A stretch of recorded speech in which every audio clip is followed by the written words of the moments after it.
chairman, students of the hall. Actually, I was under this impression that my session will begin about 3:30. That's what I was informed, but I entered this hall and I came to know that I'm supposed to be on dais. Maybe some confusion. I don't know. If I am late, but I try to keep my time, so I don't know if any information happening, so apology on my side. अभी chairperson ने कहा, first thing which I would like to share, like everything is being done by research scholars and many of you are research scholars.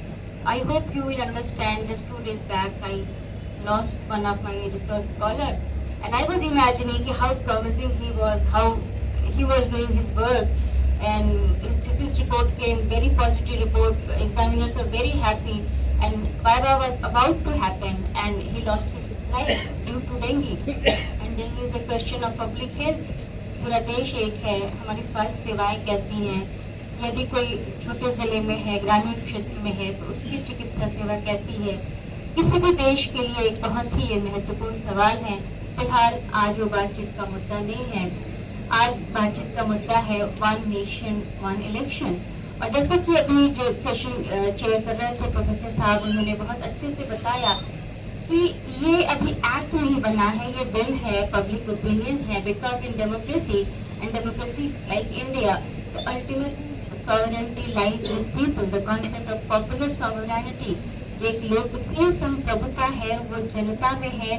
यानी जनता किसी मुद्दे पे क्या सोचती है वो सरकारों को प्रभावित करता है। हालांकि कई बार आप ये सोच सकते हैं कि ये एक भ्रम की भी स्थिति होती है। अंततः जनता उसी दिशा में जाती है जहाँ स्टेट एपरेटस, जो राज्य की मशीनरी तंत्र है, अपनी सारी शक्तियों को समाहित करके जनता को यदि एक खास दिशा में ले जाता है तो बहुत हद तक जनता उस तरफ जाती है। लेकिन जहाँ नागरिक समुदाय मजबूत होता है, जिसे हम सिविल सोसाइटी कहते हैं, जहाँ एक चिंतन और मंथन की परंपरा होती है, वहाँ बहुत कुछ बदलने या कहने की संभावना है। तो भारत में अभी भी एक ऐसा लोकतंत्र है जहाँ की एक लोकतांत्रिक आवाजें तमाम, अब चूंकि हम इस समय अटल सुशासन पीठ के समक्ष खड़े हैं, लेकिन कोशिश होगी कि जो एक विचारों की अभिव्यक्ति है, जिसमें जो विदुषी एक प्रस्तुतकर्ता थी, उन्होंने कहा कि जो दूसरी साइड होती है उसका भी विचार जरूरी है। तो हम लोग जब अकादमिक जगत में हैं तो ये बिल्कुल हमसे अपेक्षा नहीं करती है सरकार की हम उनकी हाँ में हाँ मिलाएं। कतिपय लोग ये मान लेते हैं कि उनका कर्तव्य है कि वो सरकार के कार्यों की पुष्टि करें। यकीन करिए, कोई सरकार ऐसा नहीं चाहती है। वो एक ईमानदार ओपिनियन चाहती है, भले वो जिस डिसीजन पे पहुंचे। तो यदि ये विषय दिया गया है तो जाहिर है कि जो युवा वर्ग है वो क्या सोच रहा है। तो सबसे पहले तो राष्ट्र के बारे में कि क्या हम वाकई इस पे अब आम सहमति बन चुकी है कि हम जो एक राष्ट्रीयता का कॉन्सेप्ट है वो एक है, संभवतः हाँ, क्योंकि हम जो राष्ट्र शब्द की परिभाषा है वो पश्चिम की एंडरसन और रेनन से नहीं समझ सकते हैं। जो भारतीयता के जो तत्व हैं, जो एक राष्ट्र की परिभाषा है कि जिसके उत्तर में हिमालय और दक्षिण में समुद्र लहराता है, वो जो एक भारतीय इकाई है, तमाम भाषाई विविधता और तमाम सांस्कृतिक रहन सहन की विविधता के बावजूद एक देश, एक सेंस ऑफ बिलोंगिंग, एक जो एक भौगोलिक एरिया है उससे है। तो राष्ट्र के रूप में तो हम एक निश्चित रूप से हैं। अब इलेक्शन की बात है, जो प्रस्तावित बिल है उसमें दो बातें हैं, दो तरीके के बिल प्रस्तुत हैं, जिसमें कि एक तो बात है कि लोकसभा राज्यसभा के चुनाव साथ होंगे, साथ ही जो स्थानीय निकायों के जो चुनाव है वो साथ होंगे। अब सर ने कहा कि वो जुडिशियल मजिस्ट्रेट के रूप में भी ड्यूटी कर चुके हैं। आप में से बहुत सारे लोग वोटर हैं। यदि हम इसके व्यवहारिक, मुझे समय बता दीजिए, हम व्यवहारिक आयामों को देखें तो दो तीन बातें सामने आती हैं कि जो स्थानीय चुनाव है वो राज्य चुनाव आयोग करवाता है, जो लोक राष्ट्रपति, उपराष्ट्रपति, लोकसभा और राज्यसभा का जो केंद्रीय चुनाव आयोग है वो करवाता है, और जो स्थानीय निकाय पंचायत चुनाव है वो अलग एक जो बॉडी है इलेक्शन कमीशन की वो करवाती है। यदि हम एक साथ कर दें तो आप ये देखिए कि जो एक गांव का माहौल है वो पंचायत चुनाव में वो कैसा होता है और लोकसभा के चुनाव में कैसा होता है। यदि व्यवहारिक आयामों पे आप विचार करें तो आपको लगता है कि जो एक स्थानीय मुद्दे जो कई बार बिल्कुल स्थानीय लोकल ग्रामीण मुद्दे जो प्रभावित करते हैं, और जो आप जब केंद्र की सरकार बनाते हैं तो वो मुद्दे होते हैं कि अब आपस में कई बार तारतम्यता नहीं दिखती है। आप देखते हैं कि देश में कई बार जो स्टेट इलेक्शन है, जनता का मूड कुछ और होता है, राष्ट्रीय चुनाव में उन्हें एक व्यक्ति नहीं मिलता तो वही है। एक सब्जी वाला भी बताता है कि नहीं, फला प्रधानमंत्री ने विदेश नीति के मोर्चे पे तो बड़ा अच्छा किया है, देश जो चुनेंगे तो उनको हम वोट देंगे, लेकिन जहां हमारे स्थानीय मुद्दे आएंगे हम अलग सोचते हैं। लेकिन जब स्टेट अपनी पूरी मशीनरी लगा के पूरा चुनाव एक साथ कराने का प्रयास करेगा तो जो लॉजिस्टिक के मसले हैं वो तो अलग ही है। लेकिन आपको क्या नहीं लगता कि जो अंदर से जो मंशा है एक केंद्रीयकरण की, वो कहीं ना कहीं से एक लोकतंत्र के आवरण में, क्योंकि मुझे बहुत शक है इस मामले में कि हम इस पे बहुत ज्यादा अपव्यय होना हमारी चिंता है, या हम इस बात पे परेशान है कि जनता को परेशानी है। ऐसा नहीं है, क्योंकि जो ये पूरी जो चुनाव की प्रक्रिया में एक दो पब्लिक पॉलिसी के उदाहरण से दूंगी, या उत्तर प्रदेश की जो सरकार है वर्तमान सरकार, अगर जनता से बार बार कहा जाता है डबल इंजन की सरकार, तो अपनी राजनीति बखूबी करते हैं, पॉलिटिशियन का काम है राजनीति करना, तो वो जनता को ये कन्विंस करने की कोशिश करते हैं कि यदि दोनों जगह हमारी सरकार रही तो विकास योजनाएं बहुत अच्छी तरह चलेंगी। क्योंकि आप जानते हैं कि जो आय के स्रोत हैं, जो फाइनेंस कमीशन है, वो जो वितरण होता है धन का, जो सबसे बड़े जो टैक्सेस होते हैं, किस तरीके से केंद्र उनको नियंत्रित करता है। यदि विपक्ष की जहाँ पे सरकार होती है, पॉलिसी हर जगह एक है, लेकिन अगर फंड रिलीज होने में 15 दिन की भी देर हो जाती है तो वहाँ विकास योजनाएं लचर हो जाती हैं।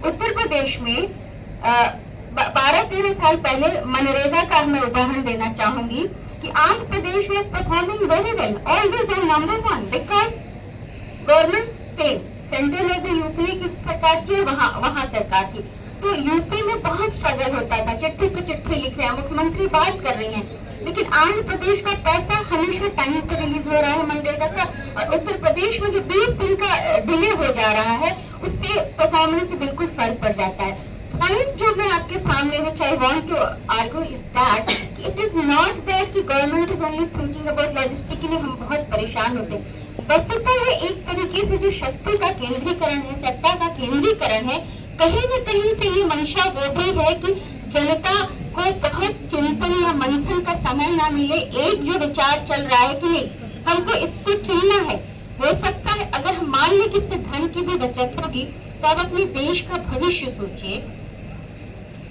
कि क्या हम जो बार बार एक रास्ता, कई रंग कभी भी नहीं होते हैं, ये कैसे हम ये अर्थ ग्रहण करते हैं कि हर रंग अलग दिशा में जा रहे, नहीं, कई रंग कई बार मिलकर एक बहुत ही सुंदर गुलदस्ता बनाते हैं।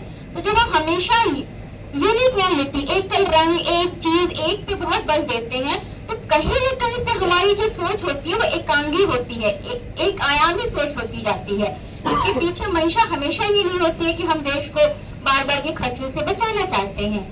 और सबसे बड़ी बात कि एक बार तो कई बार होता है कि लोकसभा स्टेट असेंबली इलेक्शन एक साथ होते हैं, लेकिन स्थानीय निकायों का चुनाव, जिला परिषद का चुनाव, इनडायरेक्टली जहाँ प्रेसिडेंट जिला पंचायत अध्यक्ष चुना जाता है, वो तो कमाल की इसमें सरकारी मशीनरी का हस्तक्षेप होता है। कितनी बार पर्चा खारिज करने में, एक साथ 10 लोगों का त्यागपत्र दिलवाने में, किस तरीके से पूरा प्रशासन सरकार से बहुत बार प्रभावित हो जाता है, और वो पूरा चुनाव ही बदल जाता है, क्योंकि दोनों ही चुनाव का प्रारूप बिल्कुल अलग है। तो यदि एक बार तो हम कहीं न कहीं से ये मान सकते हैं कि राज्य के चुनाव स्टेट असेंबली और लोकसभा एक साथ तो मुमकिन नहीं है, लेकिन स्थानीय निकायों का चुनाव इतनी अलग प्रवृत्ति का है कि आप सोचिए कि एक ही दिन आपको लोकसभा के लिए वोट डालना है, अपनी असेंबली के लिए वोट डालना है, और आपको अपनी म्यूनिसिपल कॉर्पोरेशन के लिए, निगम के लिए भी, महानगर पालिका के लिए या स्थानीय नगर निकाय के लिए वोट डालना हो, तो कितना वो अलग अलग होता है। कई बार इनडायरेक्टली चुने जाते हैं। तो मुझे कई बार ऐसा लगता है, हालांकि मैं इस बात को स्वीकार कर रही हूँ कि अभी इस पे जितना गहन अध्ययन और जितनी शोध की जरूरत है, तरह तरह के तमाम विचारों को आमंत्रित करने की जरूरत है, इससे भी एक सार्थक प्रयास है। इसके लिए मैं बधाई देना चाहूंगी, क्योंकि मुझे भी पता नहीं क्या उद्घाटन सत्र में हमने इस निष्कर्ष पर हम पहुंच गए कि नहीं 1 नेशन 1 इलेक्शन ही होना चाहिए। मुझे नहीं इसकी जानकारी है, मैं क्षमा चाहूंगी, लेकिन मुझे लगता है कि अटल सुशासन पीठ ने यह प्रयास किया है कि एक तरीके का वाद विवाद संवाद हो कि क्या पब्लिक ओपिनियन बन रहा है, जनमत क्या हो रहा है कि क्या वाकई हमारे देश के पक्ष में है। आप ये देखिए उत्तर प्रदेश, जहाँ की जनसंख्या कितने यूरोपीय देशों से ज्यादा है, ऑस्ट्रेलिया से ज्यादा है, हम यहाँ कितने चरणों में चुनाव करा पाते हैं, 6 चरण में। विपक्ष बार बार कहता है कि भाई एक दिन करा दो, क्यों नहीं हम एक दिन कराते हैं? जब हमारी मशीनरी इतनी सशक्त और सक्षम है तो यूपी के 75 जिलों में एक दिन चुनाव करवा देना चाहिए, पर वो तमाम प्रैक्टिकल कारणों से मुमकिन नहीं होता है। तो ये बात कि पूरे देश में आप एक साथ चुनाव कराएंगे, लेकिन चरणबद्ध तरीके से दूसरे तीसरे चरण में जाते जाते आप देखते हैं कि जब ये एग्जिट पोल तमाम पोल्स आते हैं तो सरकार किस तरीके से जान लगा के बचे हुए जो दौर है उसमें जनता से संवाद करती है, जनता को प्रभावित करने की कोशिश करती है। और कई बार जब एक माहौल बन जाता है तो मशीनरी को, जो चुनाव जो मशीनरी कराते हैं, जो डीएस होते हैं, जो पुलिस है, पैरामिलिट्री फोर्सेस, तो देख लीजिए वो तो ऑर्डर फॉलो करने के लिए है। ये ईवीएम पे इतना विवाद होता है, लेकिन जो जिला निर्वाचन अधिकारी होते हैं, ऑफिशियली इस बात को कोई स्वीकार नहीं करेगा, पर अनऑफिशियली लोगों ने बताया कि यंग ऑफिसर्स पे कितना दबाव था रिजल्ट डिले करने का। देर से डिक्लेयर करो। लाइक एक प्रभावशाली नेता बैठ गया डीएम के ऑफिस में कि अभी मत डिक्लेयर करो, 4 बजे सुबह करना, 6 बजे सुबह करना।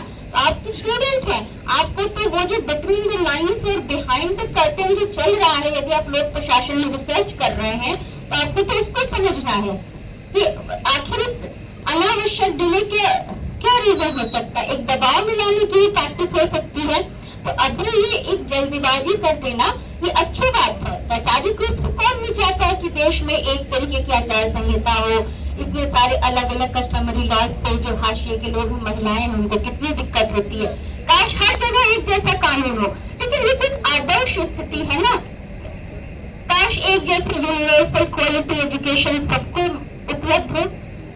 काश कि ऐसा हो कि ऐसा नहीं है कि आप अगर आप बहुत अच्छे कॉन्वेंट स्कूल से पढ़े हैं तो आपके आईआईटी में जाने के चांसेस ज्यादा है, आपको विदेश में स्कॉलरशिप मिलने की चांस ज्यादा है। अगर आप एक ग्राम के प्राइमरी स्कूल में पढ़े हैं तो आपके लिए कितने चांसेस कम हो जाते हैं। एक जो यूनिवर्सल प्राइमरी क्वालिटी एजुकेशन होनी चाहिए वो हम लोगों ने तो अभी तक इतनी गंभीरता से नहीं सोचा।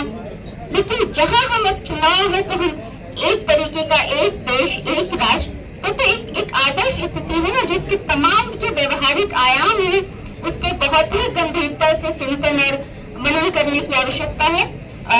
अगर मुझे लगता है कि जो the main points which I wanted to make I have already made. Thank you so much for patient hearing. Thank you.